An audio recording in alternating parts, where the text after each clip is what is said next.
वाता है, इसका पूरा खुलासा किया था। हमारी खबर का बहुत बड़ा असर हुआ था। 3 दलालों के खिलाफ कार्रवाई हो गई थी। इस खेल में जो राजनीतिक दल शामिल थे, उनकी बेचैनियां बढ़ गई हैं। जी हाँ, जिन नेताओं के जरिए घुसपैठ होता है वो बेनकाब हो गए हैं। अब उनकी बौखलाहट इतनी बढ़ गई है कि उन्होंने हमारी टीम को डराने और धमकाने की कोशिश की है। वहां के लोकल पुलिस के जरिए हमारी टीम पर दबाव बनाने की कोशिश की जा रही है, लेकिन हम डरने वाले नहीं हैं, क्योंकि हमें देश हित में काम करना है। हम देश के गद्दारों को इसी तरह से बेनकाब करते रहेंगे। आज आपको एक बार फिर ऑपरेशन बॉर्डर हम दिखाने जा रहे हैं। आप देखिए और समझिए कि कैसे देश के गद्दार देश के खिलाफ साजिश रच रहे हैं, देश को कमजोर करने की कोशिश कर रहे हैं।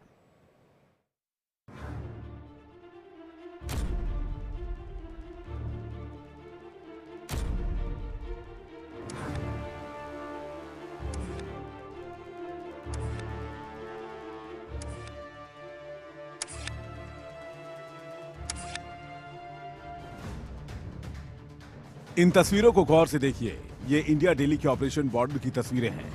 ये इंडिया दिल्ली का पूरा ऑपरेशन बॉर्डर है। ये घुसपैठ की वो कहानी है जिसे देख और सुनकर आप दंग रह जाएंगे। आपके पैरों तले जमीन खिसक जाएगी।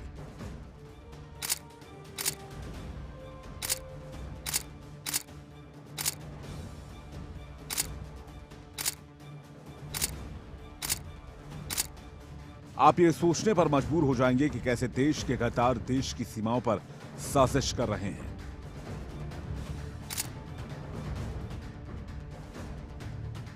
आज हम आपको ये बता रहे हैं कि कैसे हमारे स्टिंग ऑपरेशन को दिखाने के बाद खलबली मच गई। दलालों के होश उड़ गए, प्रशासन हरकत में आया, दलालों की धरपकड़ जारी है। लेकिन इधर हमारी टीम को स्थानीय पुलिस डराने की कोशिश कर रही है।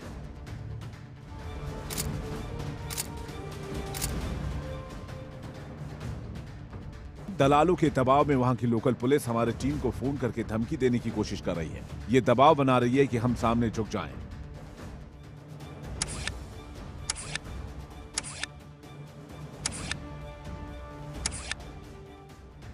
लेकिन इंडिया दिल्ली की टीम ना तो पहले कभी किसी के दबाव में आई और ना अब आने वाली है। हम एक बार फिर ऑपरेशन बॉर्डर के जरिए देश के गद्दारों को बेनकाब कर रहे हैं। हमें अपनी अंडरकवर टीम पर गर्व है। हम अपनी अंडरकवर टीम की जांबाजी को सलाम करते हैं, जिसने जान की परवाह किए बिना देश के उन गद्दारों को बेनकाब किया जो भारत के खिलाफ साजिश करते हैं। हम आपको पूरा ऑपरेशन बॉर्डर दिखाएं उससे पहले जरा इस तस्वीर को देखिए। यह तस्वीर है उत्तम साह की। ये वो दलाल है जो दावा करता है कि भारत बांग्लादेश के किसी बॉर्डर से वो भारत में घुसपैठ करा सकता है। घटनाटा হচ্ছে আমরা তো সবাই চেনে হ্যাঁ যার কারণে কাজ চললো তো স্বীকার করছে না। इस फहरिस्त में दर्जनों दलाल हैं जिनके जरिए ये बॉर्डर पर खेल करता है। इसके दलाल भारत और बांग्लादेश दोनों जगहों पर मौजूद हैं। इसके गुर्गे भी हमारी टीम को धमकी दे रहे हैं।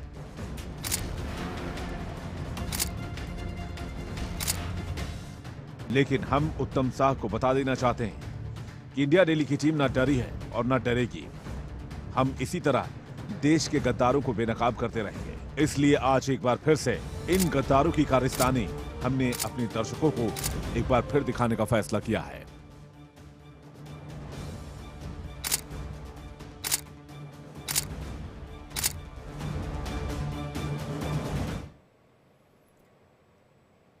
तो एक बार फिर से ऑपरेशन बॉर्डर हमारे दर्शकों के लिए, क्योंकि जितना इंडिया दिल्ली को डराने की कोशिश ये दलाल करेंगे, वहां की लोकल पुलिस करेगी, उतने ही देश हित में इंडिया दिल्ली की ये जो पूरी टीम है वो काम करेगी। और मैं पूरी तरह से फक्र महसूस करती हूं आशीष कि यहाँ पर जो हमारी टीम है, अंडरकवर टीम है, उन्होंने जान को जोखिम में डाला। जो काम पुलिस को करना था वो काम देखिए हमारी अंडरकवर टीम करती है और इंडिया दिल्ली की पूरी टीम यहाँ पर लग करके उस खबर को प्रमुखता से दिखाती है। और उसके बाद देखिए यहाँ पर धमकियां किसे मिल रही है, कार्रवाई किस पे हो रही है, तो ये इंडिया दिल्ली पे ही, यानी कि हमारे जो रिपोर्टर है ये दलाल एक बात बहुत क्लियर सुन ले कि इंडिया दिल्ली ना किसी से डरा है ना डरेगा। जितनी धमकियां देनी है दे ले, लेकिन ना हम झुके हैं ना झुकेंगे। और इसी के साथ हम चर्चा की शुरुआत करते हैं आशीष, और हमारे साथ यहाँ पर दो मेहमान जो है वो जुड़ चुके हैं। संजीव सूद साहब है, पूर्व एडीजी हैं बीएसएफ के, वो हमारे साथ जुड़ चुके हैं। रोमिता दत्ता है, वरिष्ठ पत्रकार है, वो भी हमारे साथ जुड़ चुकी है। और जिस दिन हम ये ऑपरेशन बॉर्डर आशीष दिखा रहे थे उस दिन भी हमारे साथ बहुत सारे मेहमान जुड़े थे, जिनमें से जो है संजीव जी जो है वो भी थे। उन्होंने काफी कुछ महत्वपूर्ण बातें जो है वो बताई थी, और रोमिता दत्ता जी भी जुड़ी हुई थी जो लगातार उस खुलासे पर अपने पॉइंट को रख रही थी। संजीव जी, आपके पास हम सबसे पहले आते हुए, और सबसे पहले आप दोनों का ही बहुत बहुत स्वागत है हमारी इस चर्चा में। हमारे इस स्टिंग ऑपरेशन जो हम लगातार पहले दिखा चुके हैं, और अब जब धमकी मिली तो उसके बाद से हमने फिर ये पहल की है कि हम दिखाएंगे, दिखाते रहेंगे जब तक दलालों पर कार्रवाई नहीं हो जाती है। संजीव जी, आपके पास आते हैं। आपने बहुत सारे पॉइंट्स उस दिन रखे थे, बहुत सारी चीजें बताई थी कि देखिए कहां कहां पर लूपहोल से किसी चीज को जो है वो ठीक करने की जरूरत है, लेकिन इन सबसे इतर हट करके देखिए कार्रवाई कहां हो रही है। तो जो हमारे पत्रकार है, संवाददाता है, वेस्ट बंगाल में बैठे हुए, उन्हें वहां की लोकल पुलिस जो है वो धमकी दे रही है।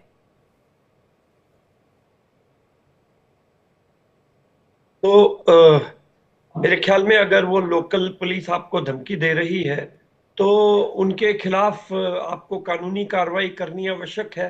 और गलत बात है अगर वो लोग आपको धमकी दे रहे हैं। मेरे विचार में आप लोगों को तुरंत से तुरंत उनके खिलाफ कानूनी कार्रवाई करनी चाहिए और अपना पक्ष पेश करना चाहिए, एफआईआर लॉन्च करी जानी चाहिए जिससे कि ऐसा नहीं हो। जी बिल्कुल। रोमिता दत्ता जी, सीधा आपके पास आना चाहूंगा। सवाल बेहद वाजिब है, सवाल बेहद जरूरी है कि अगर कोई विसल ब्लोअर है, कोई अगर सच्चाई जनता के सामने लेकर आना चाहता है, जो राज से पर्दा उठाना चाहता है, जो चीजों को पूरी तरह से साफगोई से मीडिया के जरिए लेकर आया है, क्या उसे अब धमकाया जाएगा, डराया जाएगा, या इसी तरह से खामोश रहने के लिए बोला जाएगा कि जो गोरख धंधा चल रहा है उसे चलने दिया जाए? देखिए, ये एक बहुत this is part of a big organised racket, हाँ, जहां में सभी का कुछ फायदा भी है, और ये इसका नेटवर्क इतना ज्यादा है, ये एडमिनिस्ट्रेशन को इन्वॉल्व करता है, ये a section of the police, politician, सभी को इन्वॉल्व करके ये धंधा चल रहा है ना, ये रैकेट चल रहा है।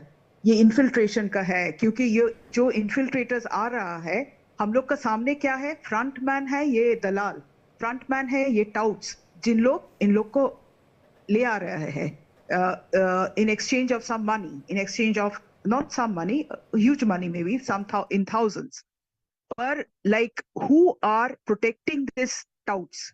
पुलिस या एडमिनिस्ट्रेशन को सब जानकारी है कैसे ये चलता है, ये धंधा, ये इन्फिल्ट्रेशन का ये कैसे होता है, ये रैकेट कैसे चलता है। पर ये जानने के बावजूद क्यों कुछ नहीं हो रहा है? बिकॉज ये जो है, ये जो एक्टिविटी चल रहा है, ये जो एक्सरसाइज चल रहा है, ये इसका जो प्रोसीड्स है, proceeds of this illegal infiltration, ये तो सभी जगह पहुंच जाते हैं ना। Different layers of people who are involved in this whole racket, ये इसका प्रसाद इसको मिलता है। इसीलिए ना कोई इसको कैसे बंद तो नहीं करेगा, पर ये इसका अगर इसमें कुछ ब्रेक आ जाए, ये तो ऑब्वियसली इसके ये तो नहीं चाहेगा और वो धमकी देगा, because this is affecting large number of people, and large number of people who are at different points who are facilitating this crime. बिल्कुल बिल्कुल। संजीव जी, देखिए इस तरह से खुलासे जो अगर हम यहाँ पर कर रहे हैं, और उसके बाद जो हमारे पत्रकार को, हमारे संवाददाता को वहां पर धमकी दी जा रही है। देखिए लोकल पुलिस कहते क्या है यहाँ पर सीधे तौर पे कि हम झूठे केस में तुम्हें फंसा देंगे, तुम्हारे ऊपर कार्रवाई की जाएगी। आप सोचिए, एक आम, क्योंकि पत्रकार संवाददाता भी तो एक तरह से आम जनता ही है ना, वो भी कानून के तहत में है, उसे भी डर लगता है। तो क्या इस तरह के अब स्टिंग ऑपरेशन बंद हो जाने चाहिए? क्या इस तरह से देश हित में काम करना बंद होना चाहिए? क्योंकि देखिए खुले तौर पे जाएंगे आप, वहां पर कुछ कार्रवाई करने की सोचेंगे या आप कुछ रिकॉर्ड करने की सोचेंगे, वो तो संभव नहीं है कि इस तरह से दलाल जो है इस तरह से करते हैं कि घुसपैठ को अंजाम देते हैं। आप पासपोर्ट बनवा लेते हैं, आप यहाँ पर जो है आधार कार्ड बनवा देते हैं फर्जी, और देखिए कितने बड़े लेवल पे होता है कि फर्जी वोटर कार्ड जो है वो भी बन जाते हैं, और तकरीबन 30% का ये निकला। फर्जी आधार कार्ड बनने का मतलब है नागरिकता मिल जाना। तो अब ऐसे में क्या ये अब स्टिंग ऑपरेशन नहीं होना चाहिए क्या? अब ऐसे में हम इन चीजों को लेकर के अब दूर हट जाएं कि भाई डराया धमकाया जाता है तो अब हम ये काम करेंगे ही नहीं? नहीं, स्टिंग ऑपरेशन एक बहुत महत्वपूर्ण जरिया है जिससे कि इस तरह की खराब चीजों को जग जाहिर किया जा सकता है। तो स्टिंग ऑपरेशन बंद तो नहीं किए जाने चाहिए।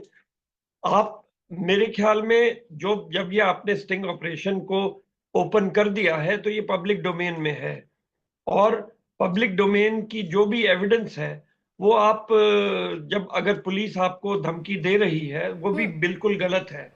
तो उनको अपना पक्ष आपको रखना आवश्यक है।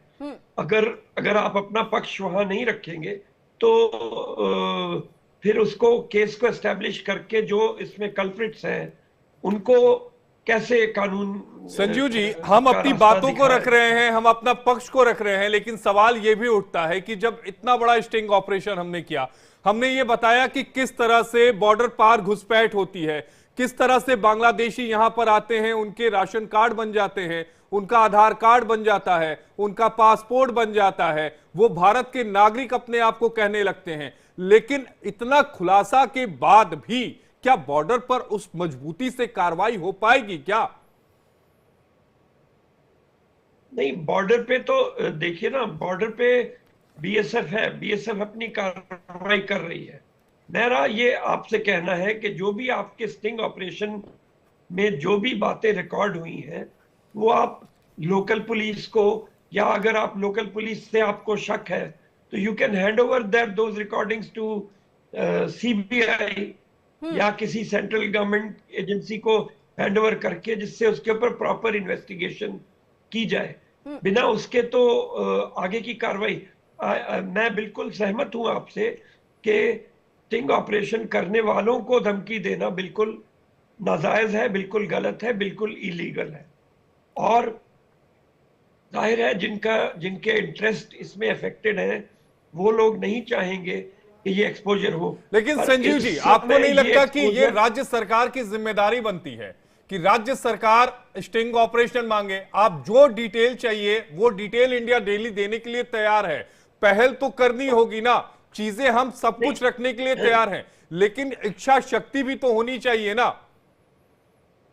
नहीं, देखिए, पहली चीज तो मैं एक चीज क्लैरिफाई कर देना चाहता हूं कि ये मेरी डोमेन से बाहर की चीजें हैं, मेरी डोमेन बॉर्डर्स है। नहीं, इसीलिए राज्य सरकार का जिक्र किया संजीव जी, मैंने सोच समझ के राज्य सरकार का जिक्र किया। नेवरदलेस राज्य सरकार का फर्ज बनता है, परंतु राज्य का एक तंत्र यदि आपको धमकी दे रहा है तो उसके ऊपर आप जाकर एफआईआर लॉन्च करिए, आप कंप्लेंट लॉन्च करिए। किसी भी चीज को अल्टीमेट फाइनलाइजेशन के लिए तो एक तरफ से कार्रवाई होनी चाहिए। अगर स्टेट नहीं कर रहा है तो आपके पास तो आपके डॉक्यूमेंट्स हैं, वो डॉक्यूमेंट्स ले जाकर आप पुलिस थाने में करें, जहां भी है, या सीबीआई में, जहां पर आपको लगता है कि कार्रवाई हो सकती है वहां पे पेश करें, क्योंकि आपको धमकी दी गई है। धमकी देना एक गैर कानूनी चीज। बिल्कुल ठीक है रोमिता जी, धमकी देना एफआईआर का, जी बिल्कुल रोमिता जी, धमकी देना, जो देखिए संजीव जी भी बता रहे हैं कि आप अपनी बातों को रखिए। देखिए, इंडिया डेली की टीम अपनी बातों को तो प्रभुता के साथ हम रखेंगे ही रखेंगे, जो सबूत चाहिए, जो रिकॉर्डिंग चाहिए, हम सारी चीजें देने के लिए तैयार है। लेकिन जब देश हित में इतना बड़ा काम हुआ है और इसमें अगर इतना बड़ा खुलासा, देखिए असर भी देखने को मिला कि 3 की गिरफ्तारी भी हुई है, यानी कि स्टिंग ऑपरेशन का इतना बड़ा असर कि आने वाले वक्त में मुझे संख्या जो है रोहिंग्यास की, घुसपैठियों की जो है वो कम देखने को मिलेगी। लेकिन इसके बाद क्या स्टेट गवर्नमेंट का यहां पर कोई रोल नहीं बनता है? क्योंकि देखिए, अगर बॉर्डर की हम बात करें, बीएसएफ तो है ही, लेकिन अंदर घुसने की बात जो है, पुलिस का क्या कार्य है फिर? उसमें एक और सवाल है रोमिता जी कि क्या मास्टरमाइंड, ये तो वो लोग हैं जो पर्दे के ठीक बाहर सारा काम करते हैं, लोगों से डील करते हैं, एक मास्टरमाइंड होगा जो इस पूरे चक्रव्यूह का रचयिता होगा, जो अलग अलग प्यादों को अलग अलग जगहों पर सेट करता होगा, जिनका काम होता होगा बॉर्डर पार कराना या चीजें बनवाना। क्या वो मास्टरमाइंड कभी भी देश के सामने आएगा? क्या उस तक राज्य की पुलिस पहुंचेगी? ये एक बहुत बड़ा सवाल। जी रोमिता जी। देखिए हम लोग देखे हैं जिन लोगों ने दिसंबर से ये टिल फरवरी जिन्हें जितनी लोग अरेस्ट हुए हैं, किस तरफ किस टाइप की ये सब आदमी है। जावेद मुंशी रेसिडेंट ऑफ श्रीनगर, वो तहरीक उल मुजाहिदीन, एक आउटलॉड आउटफिट का वो उसका एक मेंबर है। तो किस तरह की आदमी लोग अरेस्ट हो रहा है, ये तो भयानक सब घटना सामने आ रहा है ना। जिस तरह की आदमी सब अरेस्ट हो रहा है, they are all part of outlawed, ये सब आउटफिट्स है, टेररिस्ट आउटफिट्स। तो इस तरह की आदमी यहाँ आकर यहाँ घर गृहस्थी बसा लिया, यहाँ काम धंधा शुरू कर दिया, बिजनेस कर रहे हैं, कोई फिशिंग बिजनेस में है, कोई मदरसा चला रहा है, कोई जमीन खरीद लिया, घर बना लिया। हाँ, ये तो जो देखिए ये सब घर बसा लिया और ये जमीन भी खरीद लिया, ऑल दीज आर डॉक्यूमेंट्स। आप तो वो तो यहाँ वोट भी दे रहे हैं। मैं वही कह रहा हूँ ना रोमिता जी, ये तो नागरिकता मिल गई ना। They are having valid documents. हाँ, they have a valid document. That means